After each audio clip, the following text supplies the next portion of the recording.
Intro. Hello. Welcome to Clicking on This. This story was suggested. Guys, I'm sorry for my slurred speech. I have rubber bands in my mouth. So I have braces and there's rubber bands and it's whack. So, moving forward in this story, I wanted to say thank you to Todoroki, or Shoto Todoroki. Sorry it took me so long to respond. I love you. And thank you for appreciating me. I really appreciate you. I love you so much. And thank you to Jude for showing me I'm an idiot, for recommending for telling me which stories I should do. So I am doing the one story, the lip lock Jinx, that they don't want to just assume genders, that they suggested. I can't speak. Okay, anyway. So the summary of this story is, it's a drink that renders the victim mute unless he/she serves the purpose of the Jinx and kisses the person they desire. It's just Harry's luck that he's in love with Draco. Okay. I also will be doing some terrible accents. Please don't mind. I'm just trying to get into characters' voices to hopefully makes you see it better. Okay. I will be linking the story down below in case you want to read it yourself. So, yeah.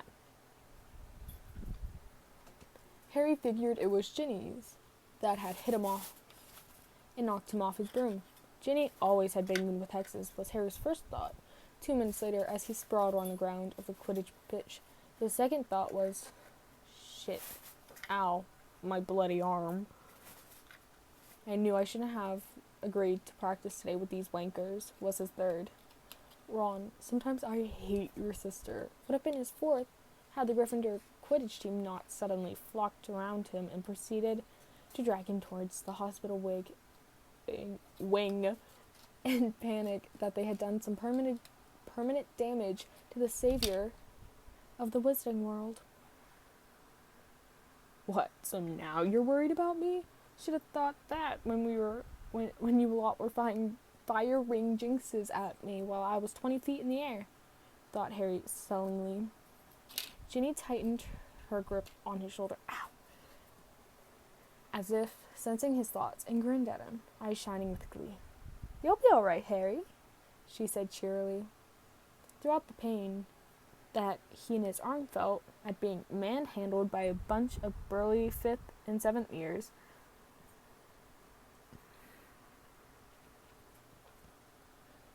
Harry glared at her, which simply made Ginny's smile widen, as if she was even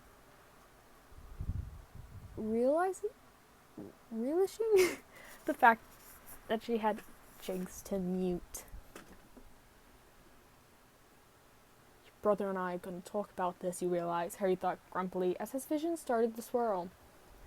He barely had time to mouth a rude "fuck you" at her before the pain consumed him and he lost all consciousness, dreaming of Skellygrow and jinxing Ginny Weasley's hair into snakes for a month.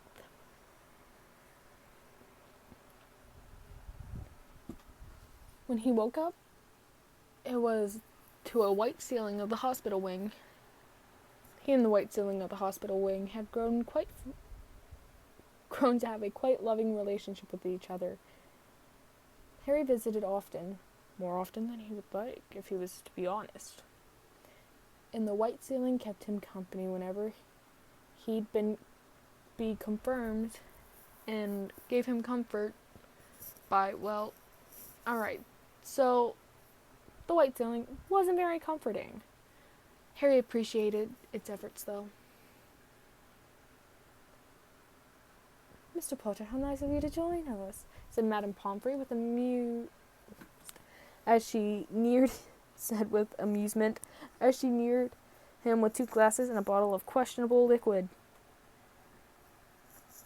Harry opened his mouth to say hi, Then he remembered Bright. Shite. He couldn't. He settled for looking at the bottle suspiciously instead. Madame Pomfrey raised an eyebrow. It's not Scalicrow, dear. You'll find that your elbow and wrist are perfectly aligned with your lower arm. Though I suggest not moving it yet, she added as Harry raised it experimentally. It was now supporting a very pained expression. Honestly, one would think that after all the bones you've broken, you would have gotten used to it by now, tutted Madame Pomfrey as she poured the contents of the bottle evenly into 2 glasses.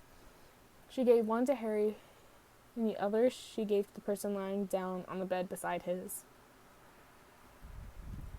Harry was startled.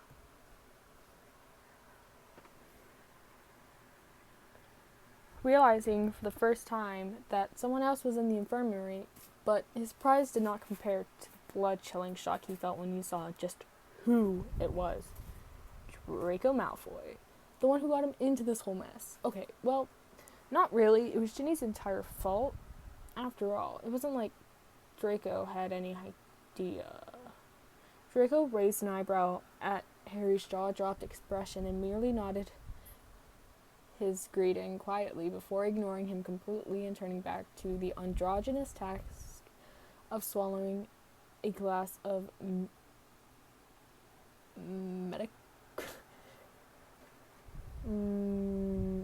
medicinal medicine poison that probably included all sorts of animal tongues. For a moment, Harry was filled with a sense of longing and maybe even anger, because the old Draco would have insulted him on the spot without a second thought. He just didn't know if he was angry at Draco or the world in general for having made him that way. Draco wouldn't have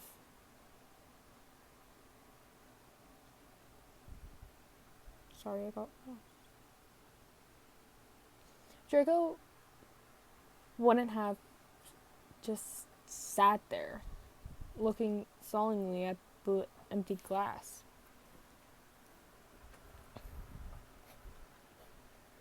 Your friends kindly informed me of your predicament, Mr. Potter, Madame Pomfrey said, shaking him out of his stupor. She clucked her tongue in disapproval. Lip lock, Jinx. What are you kids coming up to these days?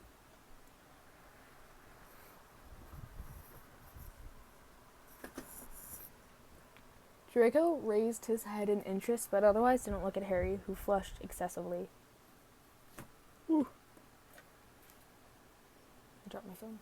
I apologize.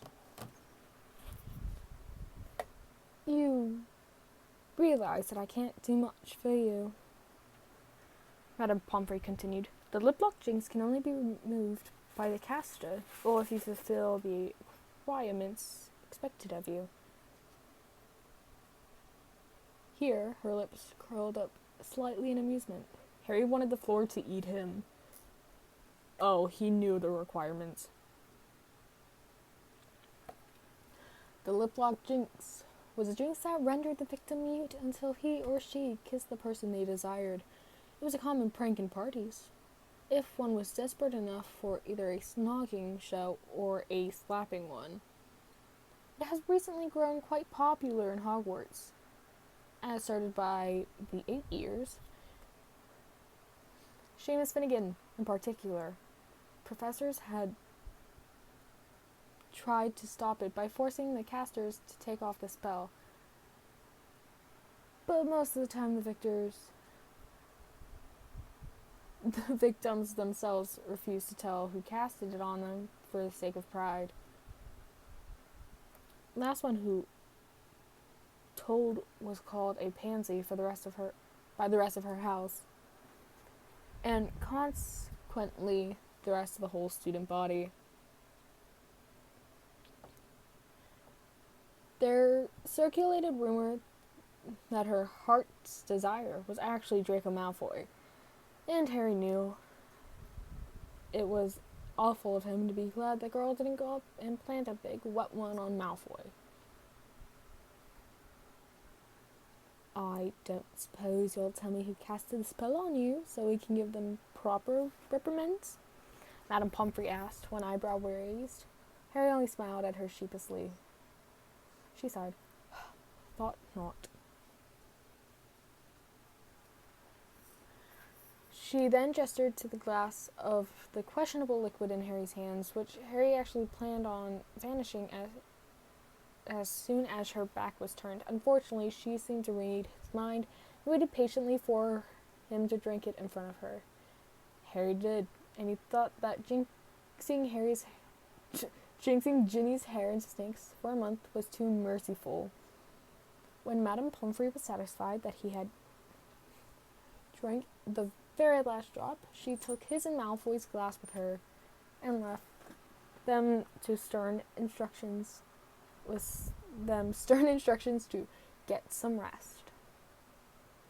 Almost as soon as she walked away, Draco laid back on his bed, pulled the covers up to his shoulders, and turned on the bed so that his back was facing Harry.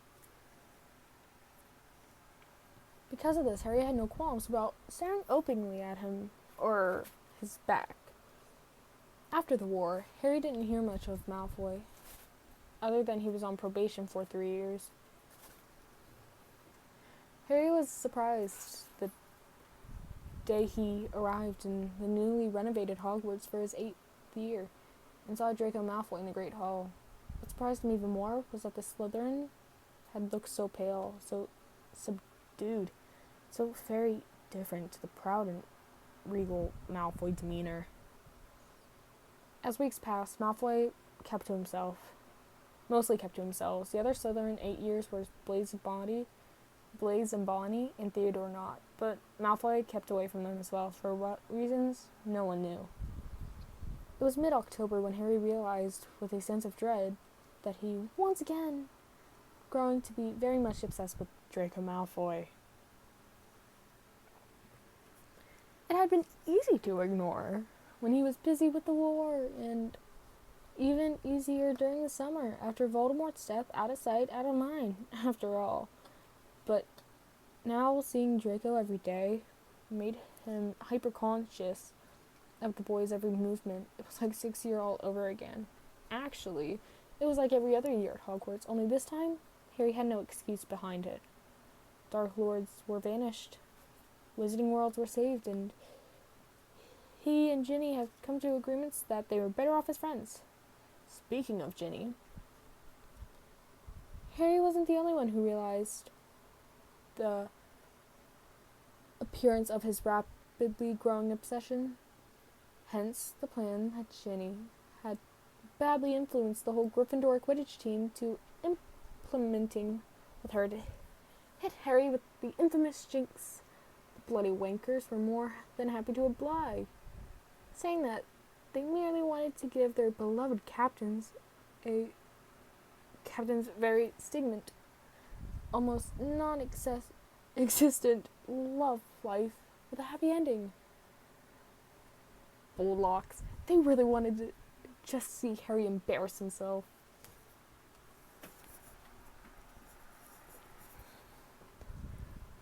As if Harry was going to come up to Malfoy and suddenly snug him. No, that would be disastrous. Harry knew he was a Gryffindor, but he wondered if Ginny realized that he wasn't suicidal.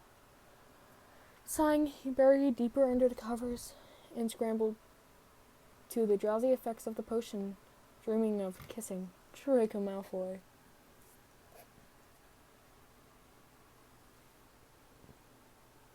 Oh, no.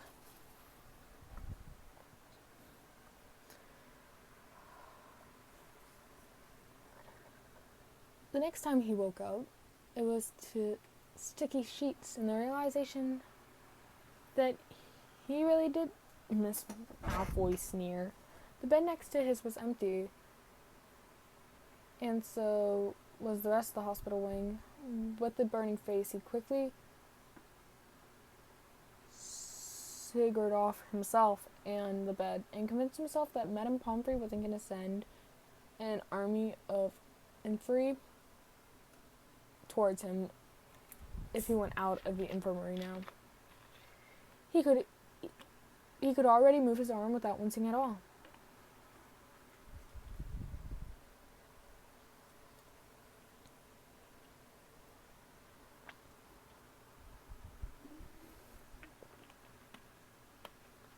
As he walked through the corridors of Hogwarts, he realized that it was already nighttime. He casted a quick tempest and hurried to the Great Hall. When he found out that it was time for dinner, it really shouldn't have surprised him that the whole Hogwarts population now knew that Harry Potter was under the infamous lip-lock Jinx, but the outburst that greeted him still made him freeze. There was a lot of whistles and catcalls and a lot of "Kiss me now, Harry" from girls that made him flush to the tip of his ears. When he arrived at the Gryffindor table, he promptly ignored all the grinning faces of the Gryffindor Quidditch team as he sat next to a sympathetic Ron and Hermione. "Sorry, mate," Ron said, glaring at his sister a few feet down, who happily ignored him. "Told her off, but big brother powers don't work when your sister's Ginny," he muttered. Harry shrugged and grinned to tell him that he was fine, which Ron brightened up considerably. "All right, now that I've apologized and stuff," Ron said, grinning widely with mischief. "Who's the lucky girl?" Hermione elbowed him quite harshly, which made him double over the table with a pained oof. As she turned to Harry, "We visited you at the hospital wing earlier, but you were still asleep." "Don't worry, I'll talk to Ginny," she said firmly, giving the mentioned girl a stern glare. Harry touched her elbow to catch her attention and shook his head. Hermione looked at him with a dry, withering expression. "Harry James Potter, if this is about your pride..." It was, actually, so Harry ducked away from her stare as he scooped himself some mashed potatoes. Harry sighed exasperately, but simply turned back to her dinner with a huff. "You better know what you're doing," she muttered. Harry didn't, honestly. It was either kiss Malfoy or wait for Ginny to take pity on him and take the spell off, and since he wasn't feeling particularly suicidal at the moment, he was dead set on accomplishing the latter choice. Oh, it was on. The next day, Harry was already rethinking his decisions. If he thought his 8-year subjects were hell, it was nothing compared to the experience of going through them when you couldn't speak, let alone cast a spell. Harry was good with non-verbal magic, but those were easy spells like Surgify and Osioing, Yorkshire pudding from Dean's plate. Definitely not for fighting Scandinavian goblins in defense against dark arts. He barely managed to survive that meeting and had come out of it with his glasses broken and his manly pride shredded to pieces. Whenever he and McGonagall would pass ways, he would smile at her sheepishly in greeting, and she would stare at him from above her spectacles as if she wanted to say something, but she would always shake her head with a sigh and walk away with a simple, "Good day to you, Potter." Oh, it's Harry. "Good day to you, Harry." Should be Potter. Whatever. He'd think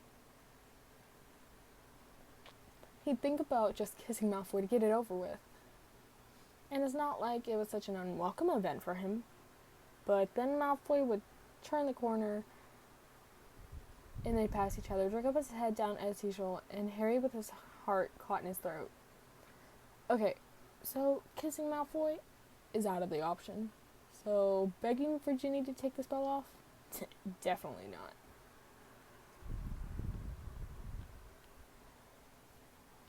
As if Ginny would take it off anyway. A day later, Harry wanted to scream. So he did, and he punched a tree when no sound came out. After half an hour, he sat in the infirmary with Madame Pomfrey, tending to his bloodied fist, littered with splinters. Still not going to tell me who did this? She asked calmly. Harry very stubbornly shook his head. Nope. It was at that moment that Draco walked in with a slight limp and a cringe marring his features. It should be embarrassing how suddenly Harry found himself very worried.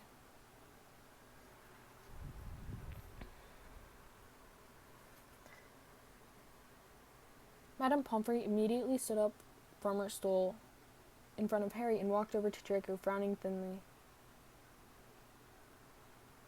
What is it this time?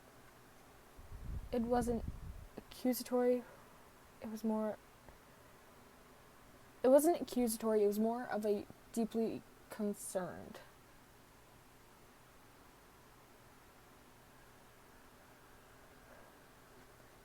Quickly, Draco's eyes skirted over to Harry behind Madame Pomfrey before returning to look at the floor. He shrugged before wincing as he realized that motion was not very wise. Stinging hex, he muttered lowly, but the empty infirmary, Harry heard it all the same. He felt the same anger from a few days ago return.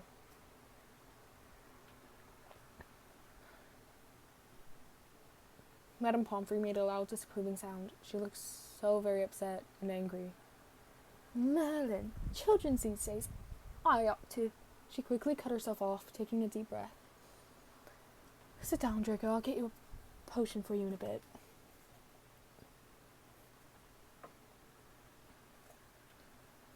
She led him to sit on the bed beside the one Harry was sitting on, very conveniently making them face each other. Harry, just sit for a while I get back to you, dear.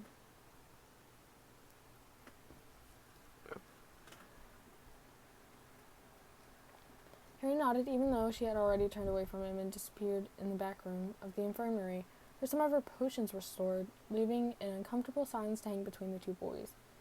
In Harry's part, he didn't really have much of a choice in the matter since he was currently rendered mute. Draco sat on the edge of the bed, his back straight and stiff, once in a while his shift, always with a wince.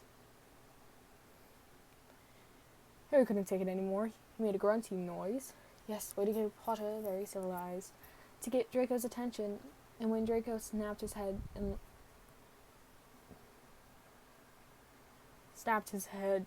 to look up at him, motioned towards him with his hands. Draco raised an eyebrow at him. For a moment, Harry was scared that Draco wasn't going... For a moment, Harry was scared that Draco wasn't going to talk to him. After all, the boy had barely spoken to him since the school year started, except for that seemingly forced and quiet morning Potter, whenever it was inevitable.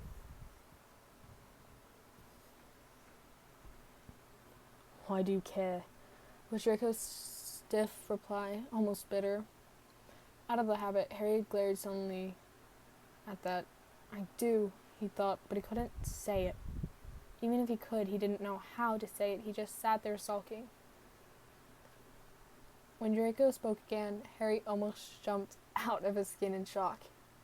Stinging hex, Draco said slowly, as if choosing his words. Who? Harry mouthed, frowning. Draco looked at him inquisitively, searchingly when he spoke. It was with a quiet voice, and shame passed briefly over his face, quickly being covered up by the calm Malfoy demeanor. I don't know, he said tightly. Harry's fist clenched, making more blood trickle out of his wounds. Bloody fucking wankers, he spat. Angrily, not caring if no sound came out, he glared at the infirmary door.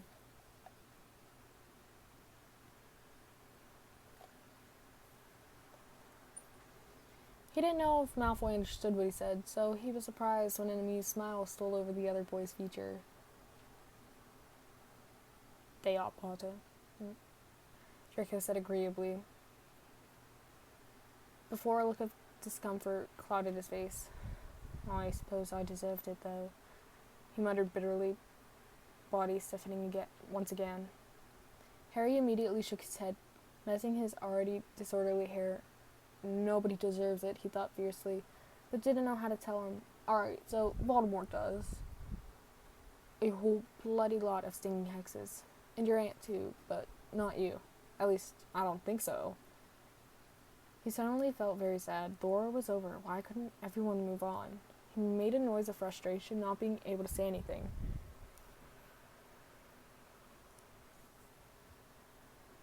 Draco smirked at him slightly. Don't worry, Potter. I think I get it.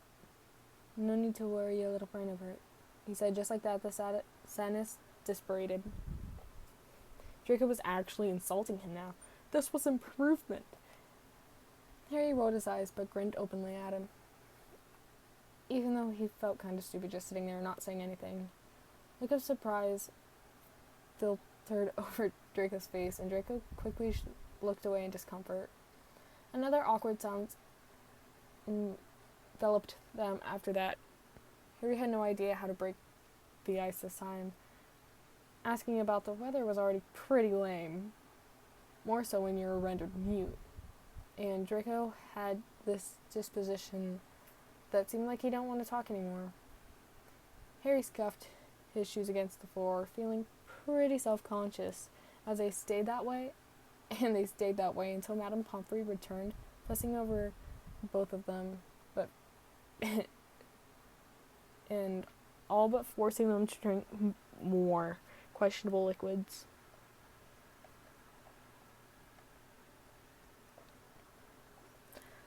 Hi, okay, so that is going to be it for part 1.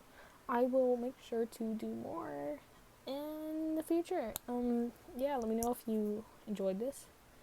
And, sorry, for me saying ouch, I kicked my foot. Well, I didn't kick my own foot, but I kind of, smashed against something else. Don't worry about it.